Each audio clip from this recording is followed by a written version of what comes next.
Ya, Anda kembali di Apa Kabar Indonesia Pagi. Kita lanjut, Bang Gita. Ya. Kira-kira nih untuk menjawab tantangan netizen lah soal keberhasilan membawa timnas kita ke Piala Dunia 2026. Apa yang kira-kira menurut Bang Gita fokus utama yang perlu dibangun nih, yang pertama kali dibangun untuk dari Kluivert ke timnas? Tim ini kan udah jadi sebenarnya ya. Ini beda dengan pada saat Sintayong baru menangani tim kita. Tim kita belum lagi hancur-hancurnya. Dia membentuk tim, kita dibikin terus kaget. masuk satu persatu diaspora. Terus kan sebelum diaspora datang udah cutting generation dia kan, pemain-pemain muda yang ini kenapa sih pakai pemain muda tapi ternyata membuahkan hasil. Kalau ini kan udah jadi tinggal memolesnya dengan lebih bagus. Kita melawan Australia di GBK walaupun kita dikepung kita bisa tahan imbang. Australia juga ini untungnya di grup ini kan semuanya kecuali Jepang nggak superior banget gitu loh. Australia, iya. Australia juga yang biasanya ngikutin Jepang gitu loh dengan beberapa kemenangan. Ini kan praktis baru mencatatkan 2 kali kemenangan ya untuk sebuah tim yang 6 kali main. Artinya ada sesuatu juga dengan skuad mereka. Iya, mereka lagi membentuk juga skuadnya. Kan setelah lawan kita juga Graham Arnold kan dipecat juga kan pelatihnya. Nah, kemudian Arab Saudi juga Mancini hilang. Yang menggantikannya juga kalah sama kita. Jadi hal-hal seperti itu. Mungkin yang bahaya malah Bahrain yang sekarang baru juara Piala Teluk. Terus China yang dengan... Tapi jadi nggak Bahrain berani main di sini, Bang? Jadi katanya. Jadi ya, Bang. Jadi. Apalagi baru juara Piala Teluk. China dengan 4 tambahan naturalisasinya sekarang kan. China ya? Ya, dengan 4 orang dari Brazil ya kalau nggak salah. Jadi ya kekuatannya yang belum tentu bisa kita tebak jadinya pada saat mereka tandang ke sana. Intinya adalah Kluivert dan kawan-kawan ini harus memoles tim ini berdasarkan apa yang sudah ada. Dan sudah ada itu kan mungkin juga dengan taktik yang sudah ada yang sudah diterapkan sebelumnya. Cuman kan kita bicara Belanda. Belanda itu kan baku dengan 4-2-3-1 atau 4-3-3. Kenal dengan dua pola itu. Artinya kan Sintayong memakai 3 center back. Nah, kita kan banyaknya diaspora tuh di center back, di area center back itu. Kalau kita ganti taktik, jadi seperti sia-sia nih, ada center back yang banyak ini. Ada Jay Izes, ada Jordi Amat, bahkan ada Rizky Ridho, ada Justin Hapner, Nathan Choaon juga bisa menjadi center back gitu. Calvin Verdong bahkan berapa kali dicoba center back. Jadi artinya kekuatannya memang benar-benar harus di belakang. Pertahanan banget gitu ya. Dan sepanjang 6 pertandingan yang sudah kita mainkan kan secara ball position kita kalah di 5 pertandingan. Iya, Bang. Lawan Jepang, lawan 2 kali lawan Arab Saudi kita kalah ya. Gitu ya. Lawan Bahrain juga kita kalah ball possession, tapi ada hasilnya. Lawan China malah kita menang ball possession, jauh beda, tapi kita kalah. Nah itu tadi ya.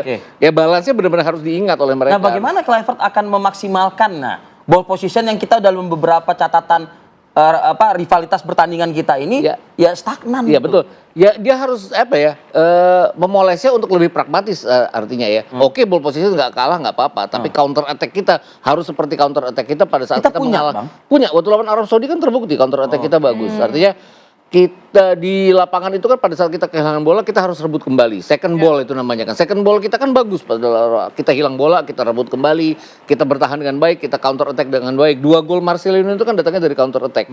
Itu yang benar-benar harus dipraktekkan oleh Alex Pastoor, Daniel Lanzat maupun Peter Kluivert. Ya, artinya kan kalau Batman Robin itu Putri itu kan dynamic duo. Nah, kalau ini dynamic trio gitu lah ya mungkin ya. Mereka harus kerjasama jadi. Harus kerjasama gitu. Nah, Bang, stigma side back nggak apa-apa ya Bang ya, meskipun kita move on lah. Stigma STY di beberapa kali pertandingan yang menjadi sorotan atau kebanggaan tanah air begitu ya, selalu dicap STY ini tukang coba-coba gitu loh. Iya, betul. Padahal sebetulnya kalau di medan perperangan sudah tidak ada lagi coba-coba, Bang. Iya betul. Apakah Kluivert akan bernasib sama stigma tersebut terhadap dirinya? Saya juga nggak akan terlalu berani dia coba-coba ya. Waktu pegang Curaçao sendiri dia nggak coba-coba, tapi memang kualitasnya Curaçao pada saat itu juga nggak terlalu baik mungkin. Perekrutannya dia kan nggak punya banyak waktu, dan Curaçao sendiri belum menjadi tim yang baik pada saat itu. Kalau nggak salah. Tapi peringkat FIFA di bawah Kluivert. Waktu sesudah Kluivert. Sesudah Kluivert. Waktu Kluivert dia peringkatnya masih 150-an. Sesudah Kluivert kan dia mulai 50 sekian atau 60 sekian gitu ya. Iya, sekarang kan udah 91-an kalau salah. Jadi mereka membaik setelah itu pun di tangan kita mereka kalahkan 2 kali pertandingan di sini. Jadi nggak patokan juga mungkin ke ranking FIFA. Tapi yang jelas bahwa Kluivert dan kawan-kawan itu harus membentuk tim berdasarkan tim yang ada sekarang, yaitu kuat di belakang dan juga kuat di tengah. Kita punya Tom Haay. kita punya Nathan Choaon, kita punya Ivar Jenner, itu artinya. Mungkin kendalanya adalah di kondisi fisiknya Tom Hai yang praktis hanya bisa bermain 60 menit ya. Makanya kalau Sintayong memakai, kenapa sih nggak dimainin dari awal ya? Karena dia berpikir bahwa nanti lebih bagus untuk menggebrak. Kan Tom Hai waktu masuk babak kedua melawan China permainan kita berubah kan. Kita menguasai jalannya pertandingan walaupun kendala kita tetap di lini depan. Itu Oke. aja. Baik, nah materi pemain udah bagus, Ya. kemudian tim pelatih dan lain-lain sudah datang begitu. Kira-kira Bang peluangnya bagaimana Bang? Ini pertandingan terdekat kita nih lawan Yes. Australia. Kalau dari Bang Gita? Di tangan Sintayong aja saya nggak yakin bahwa kita akan langsung lolos loh waktu itu. Tuh, ya, oke. Ya, 4 pertandingan sisa itu saya berpikir bahwa kita akan 2 kali menang lawan Bahrain, lawan Cina, kemudian 2 kali kalah away melawan Australia dan melawan Jepang. Oke. Dapat tambahan 6 poin jadi 12 poin. Itu cukup untuk masuk ke putaran keempat Ya. sebagai salah satu urutan ketiga atau keempat. Tapi di tangan ini dengan di baru, ya saya berpikir bahwa tetap away-nya akan sangat sulit kita. Usahakan tidak kalah dengan telak. Untungnya kita bertanding terakhir melawan Jepang yang udah lolos, siapa tahu bisa dapat poin di sana. Kemudian 1 di antara melawan China dan Bahrain mungkin kita bisa menangkan. Jadi antara 4 dan 5 poin mungkin ya kita bisa dapatkan kalau dilatih dengan baik oleh Patrick Kluivert. Itu realistis, Bang? Realistis Dari saya hitungan pikir ya. Anda gitu misalnya? Iya. Dari perhitungan Anda, dari kalkulasi Anda gitu? Ya. 4 dan 5 poin itu kan artinya kita dapat 10 sampai 11 poin. Oke. Ya. Artinya kita bisa dong berhenti Masih di posisi bisa 2, sedikit, gitu tapi loh. kan 10-11 poin itu riskan, bisa masuk ke 5, bisa masuk ke 4 gitu. Tapi harapan masih ada ya. Harapan selalu ada. Harapan selalu ada. Harapannya kapan lagi sih kita ngocek tabungan kita buat nonton Piala Dunia kalau nggak sekarang.